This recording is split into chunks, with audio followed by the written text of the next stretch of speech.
And I want to talk about your book, Hangry. In it, you also talk about this idea of greed and how as you get more and more success, you have to watch out for your greed. Can you talk us through that a little more and maybe some potential mistakes that you made? The greed comes from a couple different places as a business gets successful. So before a business is very successful, you might have people who have grand ideas about wealth, and that's fine. Everybody puts it to the side and they worry about building a product that works for customers because that's the path to it.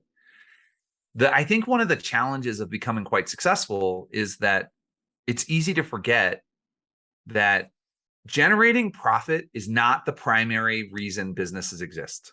And that sounds like blasphemy from a capitalism perspective. The primary thing that businesses do is they create value for customers. Coincidentally, they happen to make money from that. And the companies that forget that their reason for existence is to bring value to customers, and they start to think that the reason to exist is to create shareholder return, ultimately end up having terrible products for their customers. It might take decades for it to devolve to that point. But the North Star for any well-run company is, are we developing value for our customers?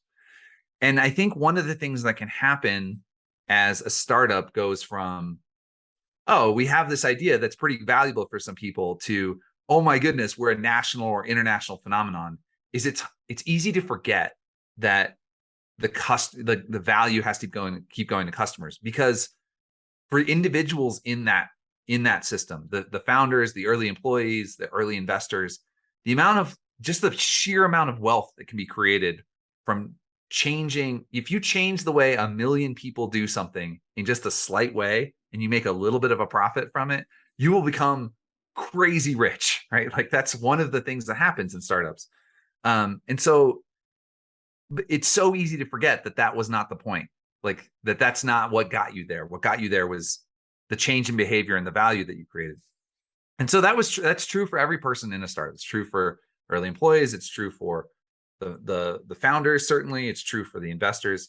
And I think that there's sort of two ways to be on guard for that, or two ways to react, two ways to prevent greed and the desire for wealth from overriding really the everything in a company.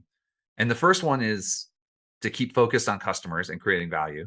And the second piece is philanthropy. You just have to start giving money away very quickly. It's as far as I can tell, from like a personal acquisition of wealth perspective, the only defense against becoming a rich asshole is to start giving money away quickly. There's no substitute for it.